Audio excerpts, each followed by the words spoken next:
So well buddies, welcome back to my channel and once again I am here to tell you some sentences. तो guys आज फिर मैं आप लोग के सामने लेकर के आया हूँ कुछ ऐसे सेंटेंसेस जो हमारी डेली ज़िंदगी में यूज़ होते हैं, इस्तेमाल होते हैं। गाइज इन सेंटेंसेस को देखने के बाद, सुनने के बाद आपको ऐसा लगेगा कि यही तो वो सेंटेंसेस थे जिनको मैं बोल नहीं पाता था, यही तो वो सेंटेंसेस जिनको मैं अपने आप ट्रांसलेट नहीं कर पाता था। सेंटेंस जो है बहुत ही ईजी है, आप खुद सुन करके एक बार अपने माइंड में सेट कर सकते हैं और कहीं ना कहीं अपनी कम्युनिकेशन के अंदर, अपनी बातचीत के अंदर उसको ला सकते हैं।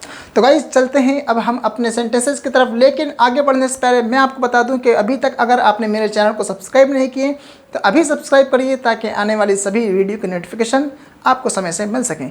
तो गाइज स्टार्ट करते हैं। आज का हमारा जो सबसे पहला सेंटेंस है वो बहुत ही प्यारा है। कभी कभी कहते हैं, फॉर एग्जांपल कोई बंदा है और आपके पीछे कुछ ऐसा काम करता है जो आप सब कुछ जानते हैं, और अगर आपको बोलना हो कि मैं जानता हूँ कि आप मेरे पीछे क्या क्या करते हो, है ना, अगर आपको इस तरह का सेंटेंस बोलना हो तो आप किस तरह बोलेंगे? I know what all you do behind my back. क्या बोलिएगा? I know what all you do behind my back, मतलब मुझे पता है, मैं जानता हूँ कि तुम मेरी पीठ पीछे क्या क्या करते हो। चलिए गाइज अगला सेंटेंस है हमारा। अगला जो सेंटेंस गाइज हमारा वो ये है, मान लीजिए आप किसी काम को करते हैं और किसी बंदे ने उसको देख लिया और कह रहा है कि आप इस काम को अगर इस स्पीड से, इस गति से करेंगे तो बहुत टाइम लग जाएगा आपको। तो आप इस सेंटेंस को इंग्लिश में किस तरह बोलेंगे?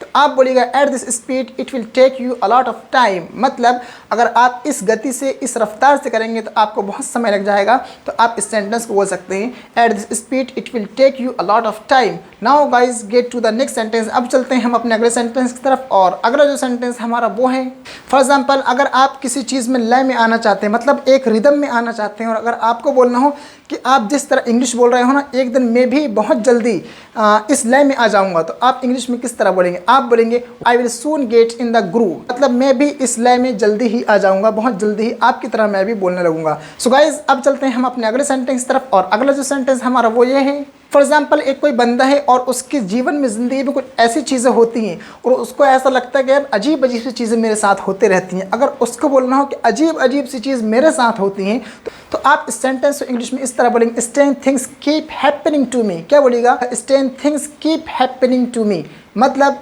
अजीब अजीब सी चीज़ मेरे साथ होते रहती हैं। तो आप इस सेंटेंस का यूज़ कर सकते हैं।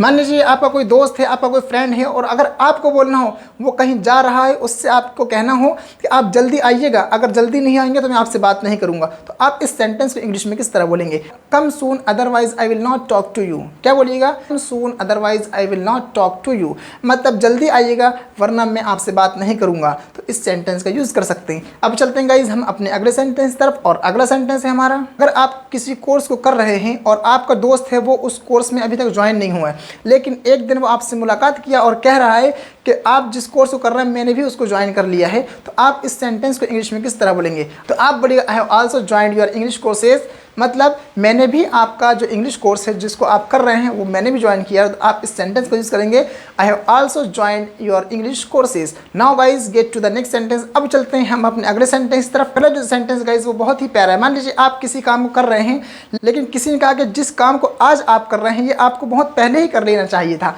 तो आप इस सेंटेंस को इंग्लिश में किस तरह बोलेंगे? आप बोलेंगे you should have done it much earlier. क्या बोलिएगा? You should have done it much earlier, मतलब इस काम को आपको पहले ही कर लेना चाहिए था। अब चलते हैं गाइज अगले सेंटेंस की तरफ। और अगला जो सेंटेंस गाइज वो भी इसी से रिलेटेड है। मान लीजिए आपका दोस्त दिल्ली में रह रहा है और आप वहाँ पे पहुँच गए, आपने पहले से उनको इन्फॉर्म नहीं किया था, लेकिन जब दिल्ली पहुँचे तो पता चला कि वो दिल्ली में नहीं है और आपको बोलना हो कि आपको पहले मुझसे बात कर लेनी चाहिए थी, तो आप इस सेंटेंस को इंग्लिश में किस तरह बोलेंगे? You should have talked to me. क्या बोलिएगा? You should have talked to me, मतलब आपको मुझसे बात कर लेना चाहिए था, उसके बाद ही आप आते तो शायद कि मैं भी आपसे मिल पाता। अब चलते हैं गाइज हम अपने अगले सेंटेंस तरफ। और अगला जो सेंटेंस है वो है हमारा, अब आप वहाँ पे पहुँच गए लेकिन मैंने कहा, आपने मुझे पहले बताया नहीं, फिर उसके बाद मैंने आपसे कहा कि आपको वहाँ नहीं जाना चाहिए था, तो आप इस सेंटेंस को इंग्लिश में किस तरह बोलेंगे? आप बोलेंगे you should not have gone there. क्या बोलेगा? You should not have gone there, मतलब आपको वहाँ नहीं जाना चाहिए था। और अगला जो सेंटेंस है हमारा वो है, मान लीजिए आपके मम्मी पापा हैं और आपको मना किए थे कि ऐसा काम मत करिएगा जिससे हमारे और आपकी और पूरे ख़ानदान वालों की इज्जत बाहर रोड में आ जाए, नीलाम हो जाए, बदनाम हो जाए, और अगर आपने वही कदम उठा लिया और अगर आपके पेरेंट्स आपको बोल रहे हैं कि अब आपका बाहर जाना बंद, तो आप इस सेंटेंस को इंग्लिश में किस तरह बोलेंगे कि आपका बाहर जाना बंद? तो आप बोले यू आर ग्राउंडेड। क्या बोलिएगा? यू आर ग्राउंडेड मतलब अब जो है आपको ग्राउंड के ही अंदर, मतलब जो घर है उसी के अंदर रहना। अब इससे आप बाहर नहीं जा सकते। क्यों? कि आपको पहले समझा दिया गया था लेकिन आप तब भी नहीं समझे। तो यू आर ग्राउंडेड, क्या बोलिएगा? You are grounded. Now get to the next sentence. उसी बीच में किसी ने कह दिया कि देखो आप इस काम को करने तो जा रहे हो लेकिन पहले सुन लो, मेरी बात को सुन लो, मेरी बात को सुनो, वरना आपका बाहर निकलना बंद हो जाएगा। तो आप इस सेंटेंस को इंग्लिश में किस तरह बोलेंगे? आप बोलिएगा listen to me otherwise you will be grounded. क्या बोलिएगा? Listen to me otherwise you will be grounded मतलब मेरी बात को सुन लो, मुझे सुनो, वरना आपका बाहर निकलना बंद हो जाएगा। अगर आपने कोई ऐसा कदम उठा दिया जिससे मम्मी पापा के आंचल में, जिसके मम्मी पापा के दामन में आंच लगी, तो आपका घर से बाहर निकलना बंद हो जाएगा। तो आप इस सेंटेंस को यूज़ करेंगे और वो है listen to me otherwise you will be grounded. Now get to the next sentence. अब चलते हैं गाइज हम अपने अगले सेंटेंस की तरफ। हमारा अगला सेंटेंस गाइज वो भी इसी से रिलेटेड है। मान लीजिए मैंने कहा, मैंने तो आपको पहले ही मना किया था आपको बाहर नहीं जाना है, आप बाहर चले गए, इसके लिए आप ही जिम्मेदार हैं, है ना। मतलब आपको बाहर जाना मना किया था और आप चले गए, आपने ऐसा कदम उठा दिया जिससे फैमिली वालों की नाक कट गई और आपको बोलना हो कि इसके लिए आप ही जिम्मेदार हैं। तो आप इस सेंटेंस को इंग्लिश में किस तरह बोलिएगा? आप बोलिएगा you are responsible for that. क्या बोलिएगा? You are responsible for that मतलब इसके लिए आप ही जिम्मेदार हैं, इस काम के लिए आप ही जिम्मेवार हैं। Guys get to the next sentence. अब चलते हैं गाइस हम अपने अगले सेंटेंस की तरफ। और अगला जो सेंटेंस गाइस हमारा वो बहुत ही प्यारा है। वो है, मान लीजिए अगर आप कहीं गए हुए, मीटिंग में गए हुए, स्कूल गए हैं, कॉलेज गए हुए हैं, लेकिन आपकी मम्मी पापा ने कहा था कि 10 बजे तक आ जाइएगा, आप 10 बजे तक नहीं पहुंच पाए। स्कूल में अगर आप लेट हो गए या फिर मार्केट में जहाँ भी गए थे आप लेट हो गए और आपको बोलना हो कि मैं लेट हो रहा हूँ, तो आप इसको इंग्लिश में किस तरह बोलेंगे? आप बोलेंगे आई एम गेटिंग लेट। क्या बोलिएगा? I am getting late. इसी तरीके से अगर आपने टीचर को बताया कि सर मैं लेट हो रहा हूँ, मुझे जाने दीजिए, सर आपको समझ ही नहीं रहे हैं और आपको बोलना सर मुझे समझिए प्लीज़, आप प्लीज़ अंडरस्टैंड मी। क्या बोलिएगा? प्लीज़ अंडरस्टैंड मी, मुझे समझिए सर, मुझे मम्मी पापा ने बुलाए हैं 8 बजे तक, 10 बजे तक, जब तक कि बुलाएं आप इस टाइम का।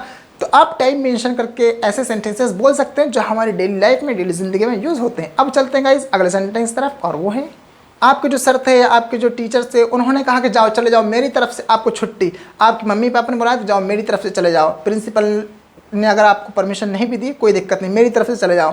और आपको बोलना हो सर मुझ पर एहसान मत करिए। आप अगर आपको बोलना हो मुझ पर एहसान मत करिए, तो आप इस सेंटेंस को इंग्लिश में किस तरह बोलेंगे? आप बोलिएगा डोंट फेवर मी। क्या बोलिएगा? डोंट फेवर मी मतलब मुझ पर एहसान मत करिए। आप अगर मुझको छुट्टी दे रहे हैं तो कोई बहुत बड़ा एहसान नहीं कर रहे हैं, मैं तो जा ही सकता हूँ ना। चलिए गाइस अगले सेंटेंस की तरफ और वो है हमारा, इसी बात को टीचर ने सुन लिया और सुनकर क्या कहा आपने? क्या कहा? तो आप इस सेंटेंस को इंग्लिश में बोलेंगे व्हाट डिड यू से। क्या? व्हाट डिड यू से, क्या कहा आपने? अब बोलेंगे व्हाट डिड यू से। क्या बोलिएगा? व्हाट डिड यू से, आपने क्या कहा। अब चलते हैं गाइस अगले सेंटेंस की तरफ और वो है, अच्छा कभी अगर आपको किसी से कहना हो कि भाई आराम से आराम से, तो आप इस सेंटेंस को इंग्लिश में बोलेंगे टेक इट ईजी। क्या बोलिएगा? टेक इट ईजी मतलब आराम से, इतनी जल्दीबाजी मत करिए, इतना जल्दी कोई चीज़ की नहीं है, आप थोड़ा आराम से कर लीजिए। तो आप बोलिए टेक इट ईजी। क्या बोलिएगा? Take it easy. अब चलते हैं अगले सेंटेंस की तरफ। फॉर एग्जाम्पल गाइज क्या होता है, कभी कभी कोई आपसे सजेशन लेता है, मशवरा लेता है, सलाह लेता है और आप बोलते हैं कि मुझे व्यक्तिगत रूप से ये लगता है। अगर आपको बोलना हो कि मुझे व्यक्तिगत रूप से ये लगता है, तो आप इस सेंटेंस को बोलिएगा पर्सनली आई थिंक। क्या बोलिएगा? पर्सनली आई थिंक मतलब व्यक्तिगत रूप से मुझे ये लगता है, लेकिन मुझे लगता है व्यक्तिगत रूप से, तो आप इस सेंटेंस का यूज़ करिएगा और वो है पर्सनली आई थिंक मतलब व्यक्तिगत रूप से मुझे लगता है ऐसा। अब रियलिटी क्या है I don't know. Now get to the next sentence. कभी कभी हम बोलते हैं कि मैं ये बताना चाहूँगा, तो आप बोलिएगा I would like to point out. क्या बोलिएगा? I would like to point out मतलब मैं ये बताना चाहूँगा कि आप लोग बहुत अच्छे हैं। तो आप बोलिएगा I would like to point out that you are a good student, you are a good viewers. चलिए गाइज अगले सेंटेंस तरफ चलते हैं और अगला जो सेंटेंस हमारा वो है, आप कार में बैठे हुए हैं, कार वाला बहुत तेज़ चला रहे हैं और आपको बोलना कार रोको, कार रोको। तो आप इस सेंटेंस को बोलिएगा stop the car, stop the car, car रोको अदरवाइज मैं गिर जाऊंगा। हैं? कार से कौन गिरता है भाई? तो आप ऐसे भी यूज़ करते हैं कार रोको, स्टॉप द कार। क्या बोलिएगा? Stop the car. अगर अब मान लीजिए कार रुकी और आप उतर गए, अब वहाँ पे कोई और बंदा खड़ा हुआ, उसको बोलना चलो बैठो बैठो बैठो, कार के अंदर बैठो, कार के अंदर बैठो। आपको अगर बोलना कार के अंदर बैठो, तो आप इस सेंटेंस को यूज़ करिएगा और वो है गेट इन द कार। क्या बोलिए? Get in the car, car में बैठो, कार में बैठो, जल्दी जल्दी चलो। गेट इन द कार मतलब कार में बैठो। अब वो जो बंदा था वो कार में बैठ गया और बैठकर इतना खुश हुआ और पूछ रहा है अब मैं आपके लिए क्या कर सकता हूँ। अगर आपको बोलना अब मैं आपके लिए क्या कर सकता हूँ, तो आप बोलिएगा what can I do for you. क्या बोलिएगा? What can I do for you. मैं अब आपके लिए क्या कर सकता हूँ, समोसा, पिज़्ज़ा, बर्गर क्या खिला सकता हूँ आपको, बताइए। आपने मुझे बिठा दिया, मैं अब आपके कुछ भी कर सकता हूँ। तो आपको अगर बोलना हो कि अब मैं आपके लिए क्या कर सकता हूँ, तो आप बोलिएगा now what can I do for you. Guys इस सेंटेंस का यूज़ करिए।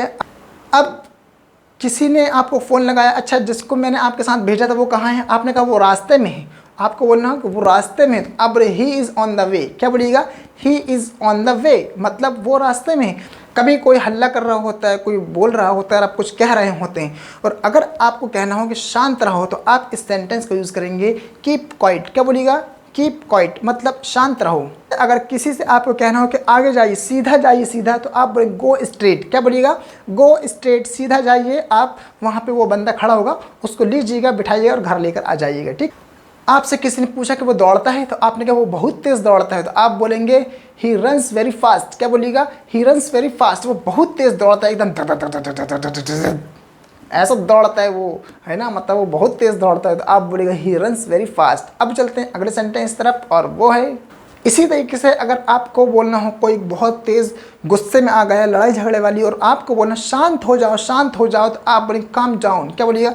काम डाउन, मतलब शांत हो जाओ, थोड़ी सी खामोशी इख्तियार करो। तो आप बोलिए काम डाउन, इतना गुस्सा नहीं होते, इतना गुस्सा अच्छा नहीं है, हेल्थ के लिए, स्वास्थ्य के लिए इतना गुस्सा सही नहीं है। आपको बोलना हो शांत हो जाओ, तो आप बोलिएगा काम डाउन। अब चलते हैं अगले सेंटेंस की तरफ, और वो है वो जो बंदा है उससे किसी ने कहा कि इतना गुस्सा नहीं करते, मुंह धो लीजिए आप। तो आप बोलेंगे प्लीज़ वॉश योर फेस। क्या बोलिएगा? प्लीज़ वॉश योर फेस, मतलब। अब चलते हैं इसी तरीके से हम अपने अगले सेंटेंस की तरफ, और वो है फॉर एग्जाम्पल आप जानते हैं कि कोविड-19 का टाइम चल रहा है, कोई आपके सामने आ गया और आने के बाद वो आपके सामने खांसना शुरू कर, अच्छी, आपको कहना हो अच्छी, और इतना करने के बाद ना उसने मास्क लगाया है, ना ही हाथ में उसके कोई चीज़ है, ना सैनिटाइज कर रहा है अपने आप को, और आपको कहना हो दूरी बनाए रखो, दूरी बनाए रखो। तो आप बोलिए कीप डिस्टेंस, मतलब दूरी बनाए रखो। और जैसे ही आपने कहा दूरी बनाए रखो, उस बीच में फिर उसने खांस दिया, अच्छी, अरे दूरी बनाए रखो। तो आप बोलिए कीप डिस्टेंस। क्या बोलिए? कीप डिस्टेंस, दूरी बनाए रखो। भाई क्यों इतना खांस रहे हो? कोविड-19 का दौर चल रहा है, अभी पट पट पट पट सब मरते चले जाएंगे तो खेल खत्म हो जाएगा सबका, है ना। तो ऐसे सेंटेंस का भी आप यूज़ कर सकते हैं। आपका भाई है छोटा, आप कहीं जा रहे हैं जल्दी में, और आपको बोलना भाई शूज़ पॉलिश कर दे, प्लीज़ पॉलिश द शूज़। क्या बोलिएगा? प्लीज़ पॉलिश द शूज़, मतलब शूज़ को पॉलिश कर दीजिए, शूज़ को पॉलिश कर दो। अगला जो सेंटेंस गाइस हमारा वो है, किसी से पूछना हो ये बताओ आप कितने बजे उठते हो, तो आप बोलिए at what time do you get up. क्या बोलिए? At what time do you get up, आप कितने बजे उठते हो, थोड़ा बताइए। तो बहुत तो बातें करते हैं आप। गाइस हमारा जो अगला सेंटेंस है वो है गाइस फॉर एग्जांपल मान लीजिए अगर आपको किसी से कहना मैं आपको बहुत अच्छी तरीके से जानता हूँ, मैं आपको बहुत अच्छे तरीके से जानता हूँ, तो आप बोलेगा I know you very well. क्या बोलिएगा? I know you very well, मतलब मैं आपको बहुत अच्छे से जानता हूँ। अगला जो सेंटेंस गाइस हमारा वो ये है, फॉर एग्जांपल आपको किसी को कहना हो कि आप मेरे पीछे आइए, आप मेरे पीछे आओ, तो आप बोलिएगा फॉलो मी। क्या बोलिएगा? Follow me. फॉर एग्जांपल मान लीजिए अगर कोई बंदा आपसे मिल गया और वो अपनी ज़बान संभाल कर बात नहीं कर रहा है, और अगर आपको कहना हो कि ज़बान संभाल कर बात करिए, तो आप इस सेंटेंस को इंग्लिश में किस तरह बोलिएगा? आप बोलिएगा माइंड योर लैंग्वेज। क्या बोलिएगा? माइंड योर लैंग्वेज, ज़बान संभाल कर बात करिए। क्या समझते हैं? What do think about you, क्या समझते हैं आप अपने बारे में, क्या समझते हैं आप अपने आप को? क्या बोलिएगा? माइंड योर लैंग्वेज, क्या समझते हैं? What do you consider about your self, अपने आप को क्या समझते हैं आप? थोड़ा ज़बान संभाल कर बात करिए। आप इस सेंटेंस को यूज़ करते हैं गाइज। अब चलते हैं हम अपने अगले सेंटेंस तरफ, और वो है हमारा किसी से आपको कहना हो कि मुझे जवाब चाहिए यार, आप कुछ भी करिए, मुझको उससे मतलब नहीं, मुझे जवाब चाहिए। तो आप बोले आई नीड एन आंसर। क्या बोलिएगा? आई नीड एन आंसर, मतलब मुझे जवाब चाहिए। आप क्या करते हैं, क्या खाते हैं, क्या पीते हैं, आई डोंट नो, लेकिन मुझे सिर्फ और सिर्फ जवाब चाहिए। I need an answer. क्या बोलिएगा? I need an answer. अगला जो सेंटेंस गाइज हमारा वो है किसी से पूछना भाई कि आपकी तबीयत ठीक है ना, तो आप इस सेंटेंस को बोलिएगा आर यू फीलिंग वेल। क्या बोलिएगा? आर यू फीलिंग वेल, मतलब आपकी तबीयत ठीक है ना।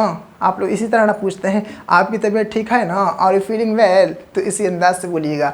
किसी से कहना हो आपको जो बोलना है बोलिए, आप जो बोलना है बोलो, तो आप बोलेंगे say whatever you want to say. क्या बोलेंगे? Say whatever you want to say, मतलब बोलिए जो बोलना है आपको। इसे कहना हो आपको मुझसे मत उलझिए, तो आप don't mess up with me. क्या बोलिए? Don't mess up with me, मतलब मुझसे मत उलझिए, आप किसी और से उलझिएगा। अदरवाइज आप जानते ही हैं I will beat you black and blue, इतना मारेंगे ना लाल पीला काला कर देंगे आपको। तो मुझसे मत उलझिए, आप किसी और से उलझिएगा। तो आप इस सेंटेंस को यूज़ कर सकते हैं और वो सेंटेंस है don't mess up with me. क्या बोलिएगा? Don't mess up with me. अगला जो सेंटेंस हमारा गाइस वो है, कोई बंदा है अपने आप पर ध्यान ना देकर दूसरों पर बहुत ज़्यादा ध्यान देता है ना। कुछ लोग होते हैं सोसाइटी के अंदर, मतलब अपने आप की खामियां, अपने आप की गलतियां और अपने आप पर ध्यान नहीं देते, हम क्या कर रहे हैं, लेकिन वो दूसरों पर बहुत ज़्यादा ध्यान देते हैं। और आपको कहना है अपने आप पर ध्यान दीजिए ना, आप क्या कर रहे हैं, आप अपने आप पर ध्यान दीजिए। मैं क्या कर रहा हूँ आपको उससे मतलब नहीं है, ठीक है।